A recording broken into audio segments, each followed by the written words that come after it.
बागमती परियोजना। श्रीमती जोबा माझी जी, 2 मांगे बहुत आ गई आपकी, बड़ी मांग आ गई। धन्यवाद। सभापति महोदय, आज मैं 2025-26 का अनुपूरक अनुदान मांग पर दूसरा पेज में बोलने का अवसर दिया, इसके लिए मैं आपको धन्यवाद करती हूँ। मैं वैसा क्षेत्र से आती हूँ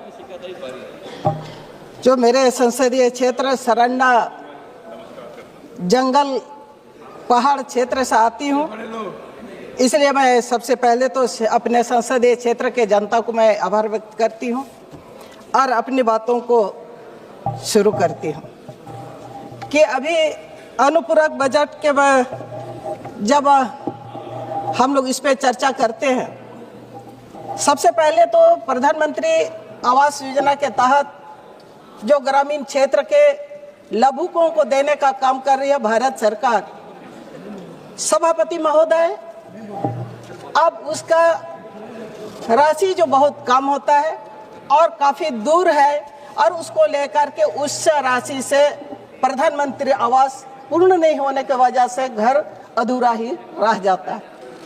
और झारखंड सरकार को राज्य के लिए 3 वर्ष तक प्रधानमंत्री आवास योजना नहीं दिया गया था और मैं झारखंड के माननीय मुख्यमंत्री जी हेमंत सोरेन जी को धन्यवाद करती हूँ।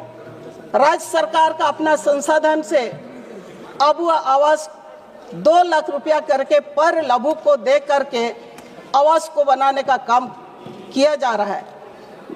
सभापति महोदय, आपके माध्यम से सरकार से मांग करती हूँ कि वो जो विगत 3 वर्षों में आपने झारखंड राज्य के मेरे संसदीय क्षेत्र में भी नहीं मिला है आवास को, उसको पूरा करने का सरकार से मैं मांग करती हूँ।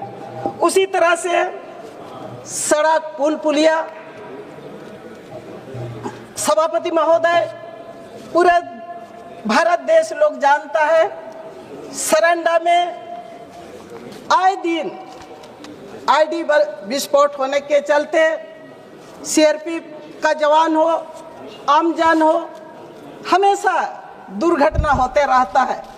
सभापति महोदय, आपके माध्यम से सरकार से मांग करती हूँ कि प्रधानमंत्री सड़क योजना वैसा सरंडा क्षेत्र में अधिक से अधिक देने का काम करे, मैं सरकार से मांग करती हूँ। उसी तरह से जल नल योजना अभी आने वाला समय में अभी 2 माह के बाद पानी का संकट होगा, पानी का हाहाकार होगा।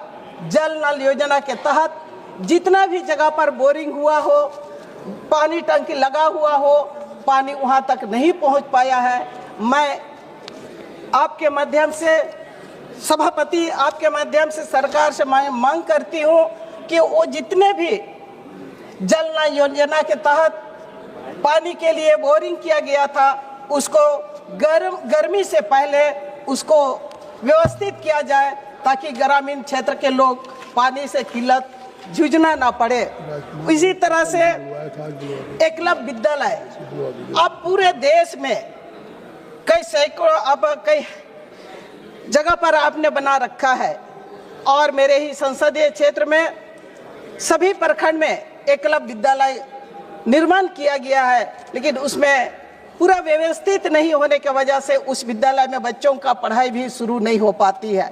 सभापति महोदय, आपके माध्यम से सरकार से उसके बारे में मांग करती हूँ।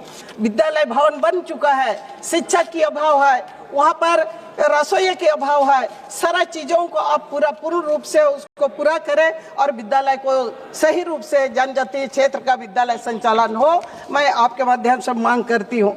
इसी तरह से हमारा माजी जी समाप्त करें। महोदय, हम लोग का तो 9 मिनट होता है। नहीं, 9 मिनट नहीं है आपका, आप देख लिया जाए। इसीलिए महोदय 4 मिनट था, 4 मिनट से ऊपर हो रहा है। महोदय, सेल का क्षेत्र है, सबसे बड़ा वहाँ लो आइस का खदान है और सेल के माध्यम से उसको संचालन होता है। सेल से जो भी लाल पानी निकल के आता है बाहर और वहाँ जितने भी लाल पानी से लोग प्रभावित होता है, उसके लिए कोई सेल के तरफ से कोई व्यवस्था नहीं किया जाता है। इसलिए सभापति महोदय, मैं सरकार से मांग करती हूँ, सेल आपका भारत सरकार का उपक्रम है, आप वहाँ के जनता के लिए शुद्ध पानी देने के लिए भी काम करें। बात समाप्त और करें। इसी तरह से रेल के बारे में तो आपने सोमवार को कहने को कहा है, फिर भी मैं थोड़ा सा रेल को भी कहना चाहूंगी कि भारत देश का चक्रधरपुर रेल मंडल से राजस्व से अपना तीसरा स्थान पर देते हैं। उसके बावजूद भी हम चक्रधरपुर रेल मंडल से किसी भी प्रकार का सुख सुविधा नहीं दिया जाता है। आपकी बात इसलिए मैं आपको धन्यवाद करती हूँ। श्री अब्दुल रशीद साहब, अब्दुल रशीद।